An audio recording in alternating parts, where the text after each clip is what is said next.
Cerita dimulai pada tahun 1949, sebuah letusan terjadi di dekat Pulau La Palma di negara Spanyol yang memicu serangkaian gempa bumi.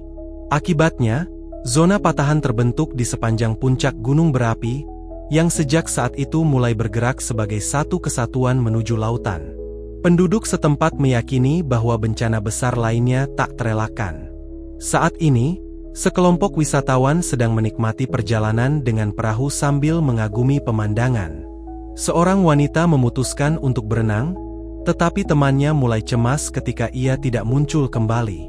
Gelembung-gelembung muncul di sekitar perahu, dan tak lama kemudian mereka melihat tubuh wanita itu mengapung di bawah perahu, sementara uap memenuhi udara, seolah-olah air sedang mendidih.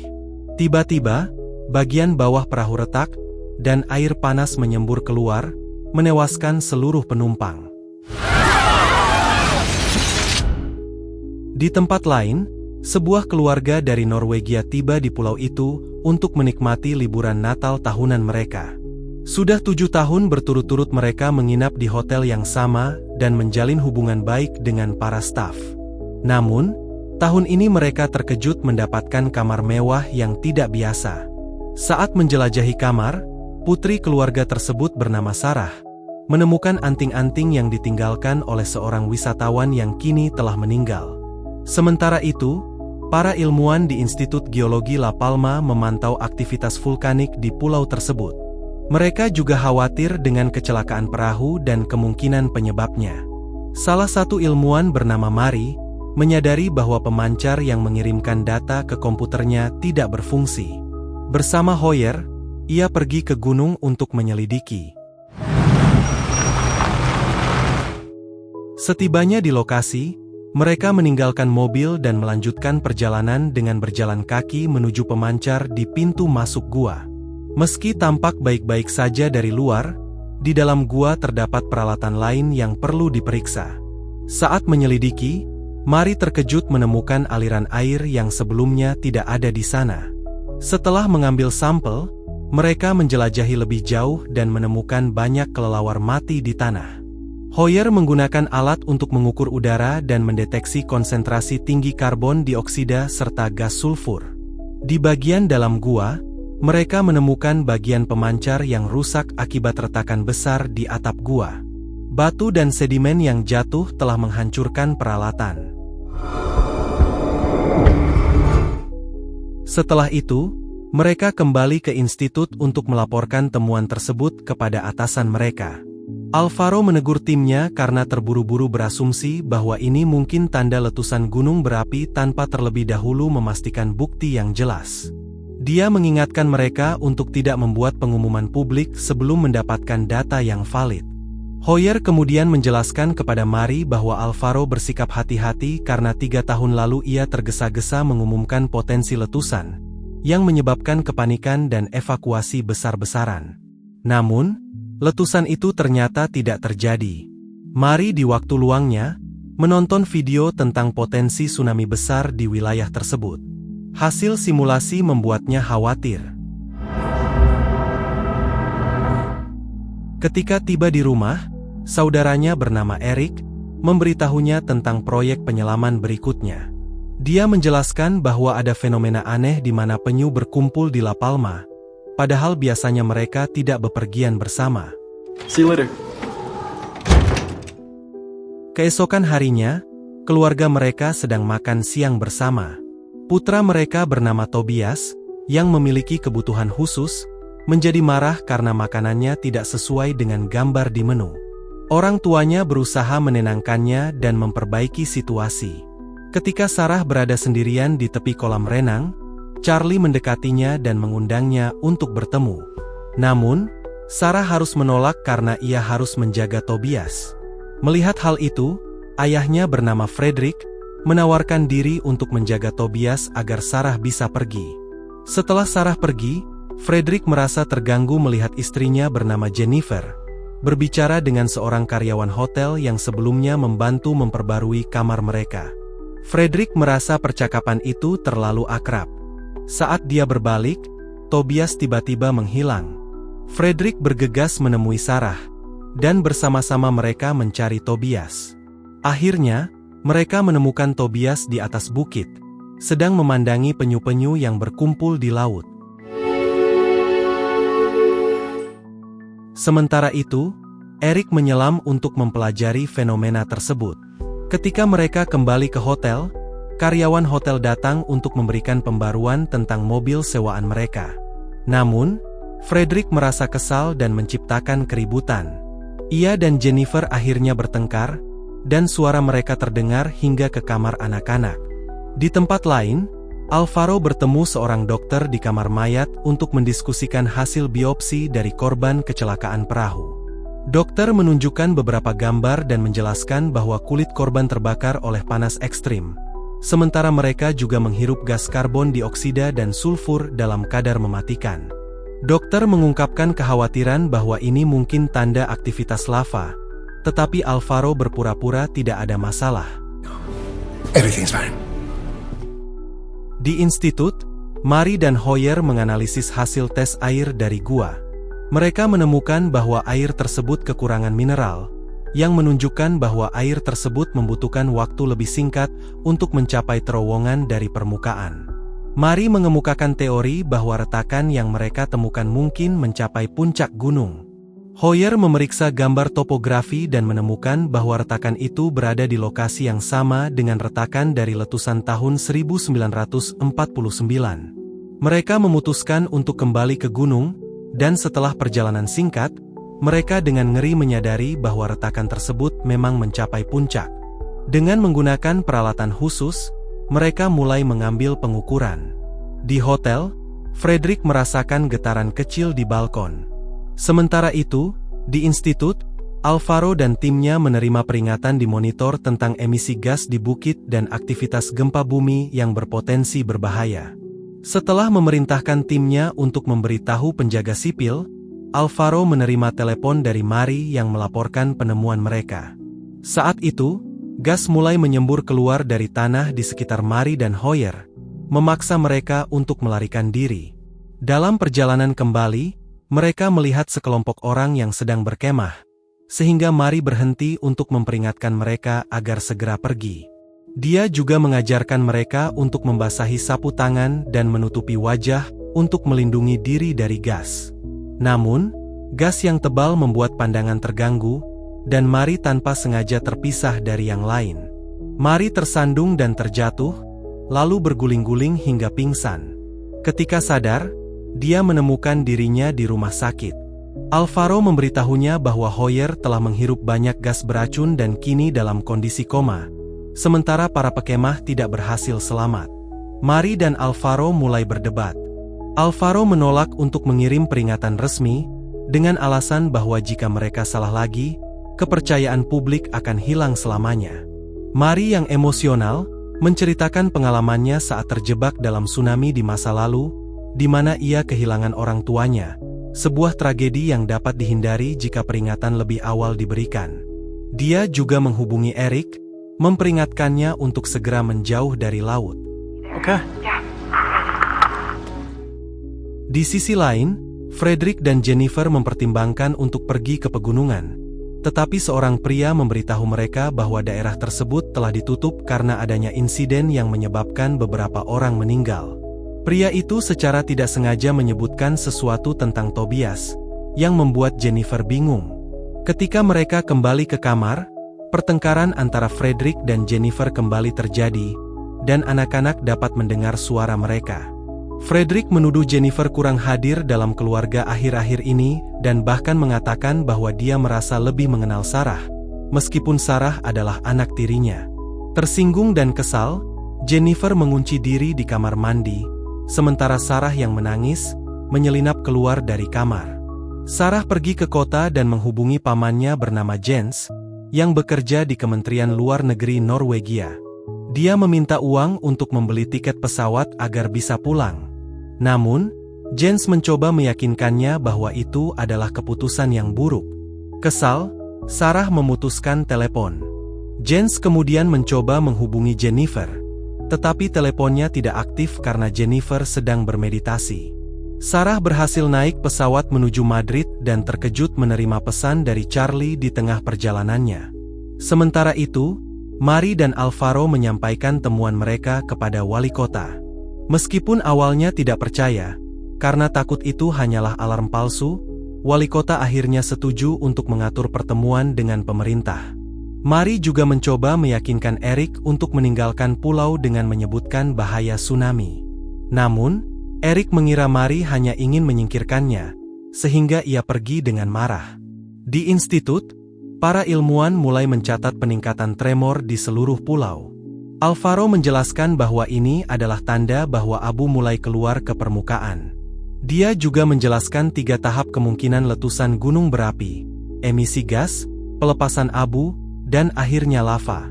Data menunjukkan bahwa retakan di gunung terus meluas dengan cepat. Hanya dalam beberapa menit, situasinya semakin buruk. Alvaro segera memerintahkan timnya untuk memperingatkan semua bandara. Call air traffic control. Now in and out of Lapan. Tiba-tiba, letusan besar abu terjadi, dan abu vulkanik dapat terlihat dari hotel. Seorang karyawan mencoba menenangkan wisatawan dengan mengatakan bahwa itu hanyalah pesawat yang lewat. Namun Sarah, yang sedang dalam penerbangan, menerima peringatan terlalu terlambat. Pesawatnya terbang langsung ke awan abu, menyebabkan mesin terbakar. Di hotel, Jennifer dan Frederick menerima telepon dari Jens yang memberitahu mereka tentang rencana Sarah. Mereka berasumsi bahwa penerbangan Sarah pasti telah dibatalkan, tetapi kemudian mereka menyaksikan dari kejauhan pesawat Sarah jatuh ke tanah. Insiden ini segera menjadi berita utama. Pasangan itu segera bergegas ke rumah sakit setempat, tempat tim penyelamat membawa para korban selamat. Namun, mereka tidak dapat menemukan Sarah di antara para korban. Jennifer yang panik, mulai mendesak perawat untuk memberikan informasi lebih lanjut, hingga Frederick harus menenangkannya dan membawanya pergi. Sementara itu, wali kota berhasil mengatur pertemuan antara Alvaro dan timnya dengan pemerintah. Setelah perdebatan panjang, pemerintah akhirnya setuju untuk memulai langkah-langkah persiapan. Setelahnya, Alvaro meminta timnya untuk pulang dan bersama keluarga mereka, tetapi ia memutuskan untuk tetap tinggal guna memantau situasi. Mari memberikan pelukan hangat sebagai salam perpisahan. Saat Mari tiba di rumah, ia tidak menemukan Eric, dan panggilannya tidak dijawab. Tak lama kemudian, seorang petugas datang menemui Jennifer dan Frederick dengan membawa daftar penumpang pesawat. Ia menjelaskan bahwa Sarah termasuk di antara mereka yang hilang bersama para penumpang di bagian depan pesawat, yang hancur akibat ledakan. Pasangan itu diminta kembali ke hotel untuk menunggu kabar lebih lanjut. Namun, sesampainya di kamar mereka terkejut mendapati Sarah sudah di sana bersama Tobias. Setelah menghabiskan waktu bersama keluarganya, Sarah pergi ke kolam renang untuk menemui Charlie.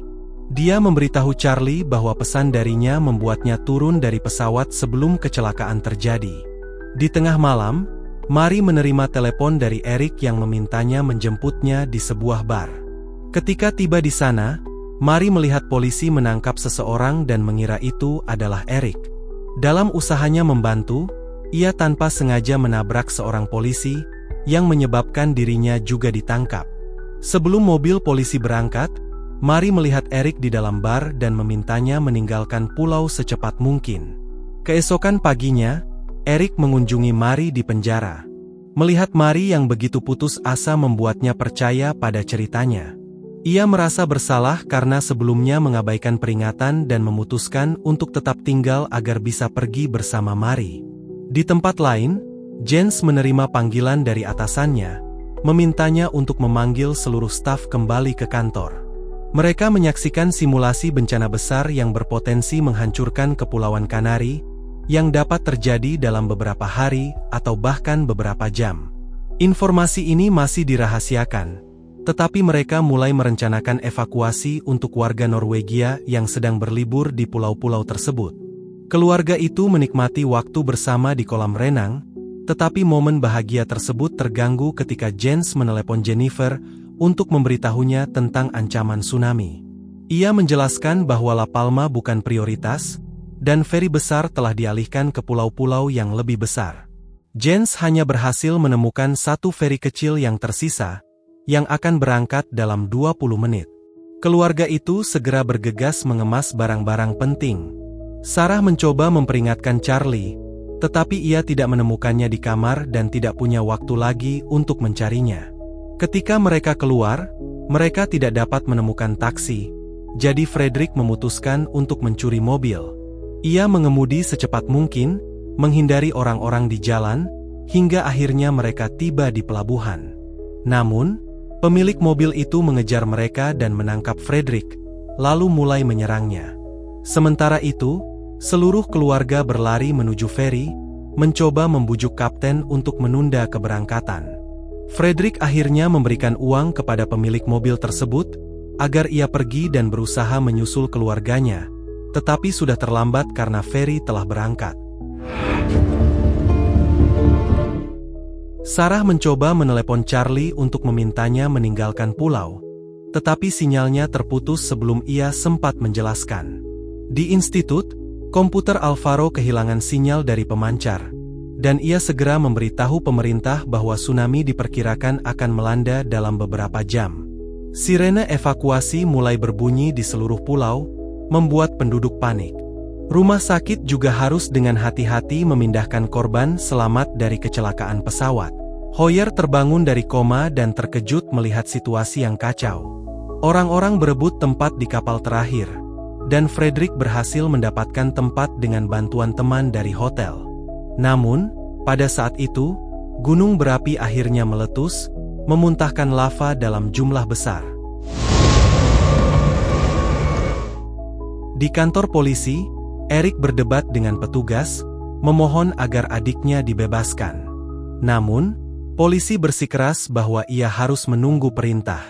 Ketika feri terakhir hampir berangkat, Frederick melihat seorang ibu yang putus asa bersama bayinya. Ia memutuskan untuk memberikan tempatnya kepada mereka, sehingga ia sendiri terjebak di pulau tersebut. Di institut, Hoyer mengejutkan Alvaro dengan keputusannya untuk tetap tinggal. Mereka berdua menghabiskan hari-hari terakhir mereka dengan melakukan perjalanan lapangan terakhir bersama. Berita di seluruh dunia menyoroti bencana tersebut, menampilkan rekaman lava yang mengalir deras, tsunami yang semakin besar, dan upaya evakuasi. Sarah menghubungi Jens untuk memberitahukan situasi di lapangan. Jens mencoba meminta bantuan bosnya, tetapi bosnya justru marah karena Jens dianggap membocorkan informasi rahasia. Sementara itu, seorang peneliti gelombang menawarkan bantuan untuk menentukan lokasi aman bagi mereka yang terjebak di pulau. Namun, direktur menolak bantuannya. Diam-diam, Jens menghubungi kembali peneliti tersebut dan memberinya akses ke data lokasi pulau. Di La Palma, suasana semakin kacau. Penduduk berlarian dalam kepanikan, sementara Frederick tampak menyerah pada situasi. Ia menelepon keluarganya untuk mengucapkan kata-kata cinta singkat sebelum sinyalnya terputus. Di kantor polisi, petugas akhirnya melarikan diri karena ketakutan, memungkinkan Eric mengambil kunci untuk membebaskan Mari dan tahanan lainnya. Saat mereka mencoba mencari jalan keluar, mereka terpaku menyaksikan ledakan besar lainnya di gunung berapi. Frederick menemukan mereka dan mengabarkan bahwa tidak ada perahu yang tersisa, tetapi Eric mengungkapkan bahwa ia masih memiliki satu perahu kecil di pantai. Mereka bergegas ke perahu Eric. Namun, ketika mereka akan berangkat, seorang tahanan lain muncul dengan pistol, mengancam mereka. Eric menawarkan agar pria itu ikut, tetapi pria tersebut menolak berbagi perahu. Ketegangan meningkat hingga terjadi perkelahian, di mana pistol tersebut tidak sengaja meletus dan mengenai Eric. Eric meninggal dalam pelukan Mari. Eric! Frederick kemudian melawan pria tersebut, menjatuhkannya ke dalam air, dan memukulnya dengan batu. Setelah memastikan pria itu tak lagi mengancam, Frederick dan Mari akhirnya dapat meninggalkan pantai dengan perahu. Ketika orang lain mencoba naik, Frederick mencegah mereka dengan ancaman senjata. Sementara itu, Jens menerima informasi dari peneliti gelombang bahwa satu-satunya lokasi yang mungkin aman dari tsunami adalah Teluk Tenar, dekat La Palma. Namun, peluang selamat hanya 50%. Jens menyampaikan informasi ini kepada bosnya, tetapi bosnya menganggap peluang tersebut tidak cukup untuk diumumkan secara resmi.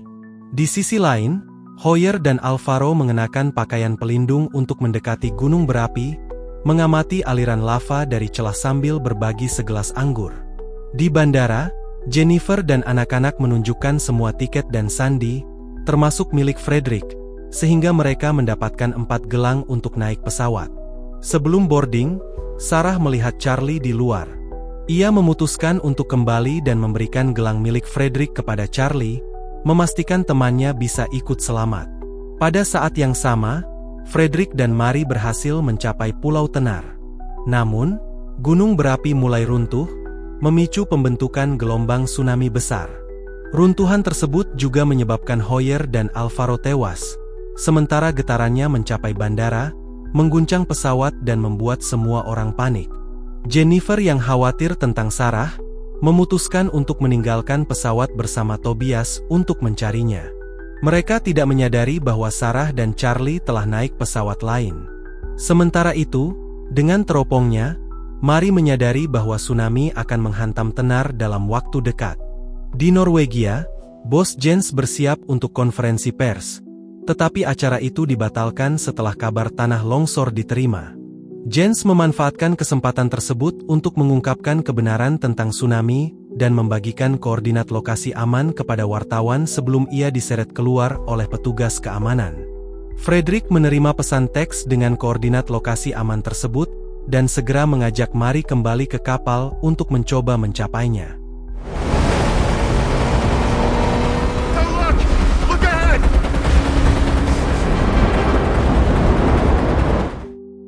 Di bandara, orang-orang di 2 pesawat terakhir panik saat melihat gelombang besar mendekat.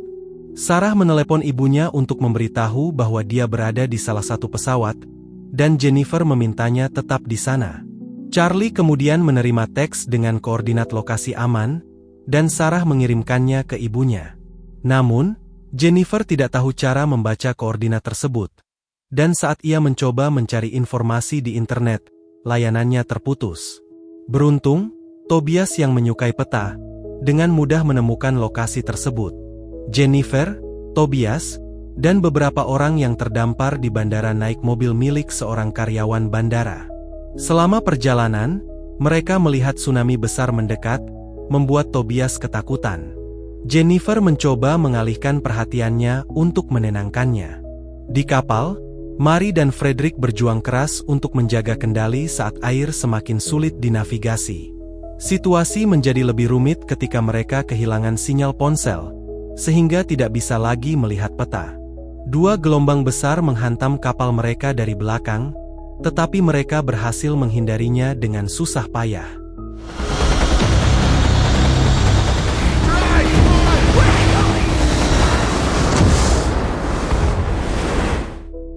Di detik-detik terakhir sebelum tsunami menghantam, bandara mulai retak, membuat pesawat tidak dapat lepas landas. Gelombang besar menghantam pesawat, memecahkan jendela, dan membanjiri kabin.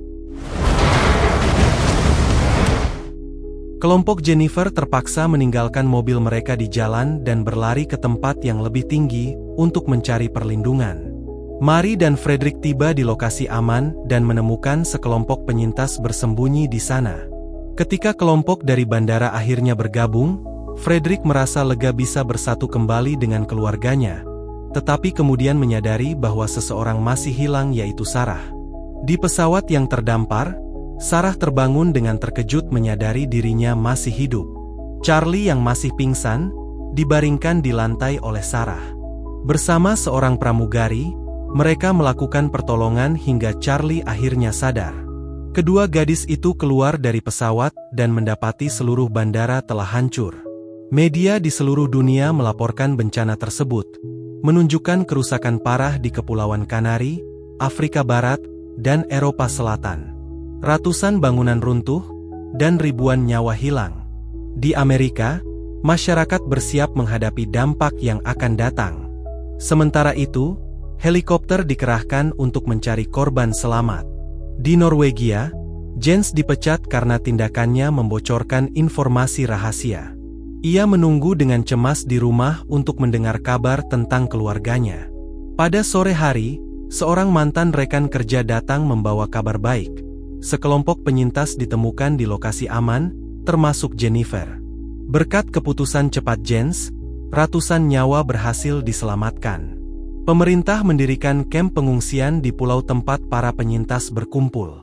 Helikopter juga berhasil menyelamatkan korban dari pesawat yang tenggelam, termasuk Sarah, yang akhirnya bisa bersatu kembali dengan keluarganya. Beberapa waktu kemudian, Mari menyelam ke laut untuk berenang bersama kura-kura, mengenang saudara laki-lakinya. Pengalaman itu mengingatkannya akan pentingnya mendengarkan alam dan menghargai keseimbangan kehidupan. Dan inilah akhir dari cerita ini.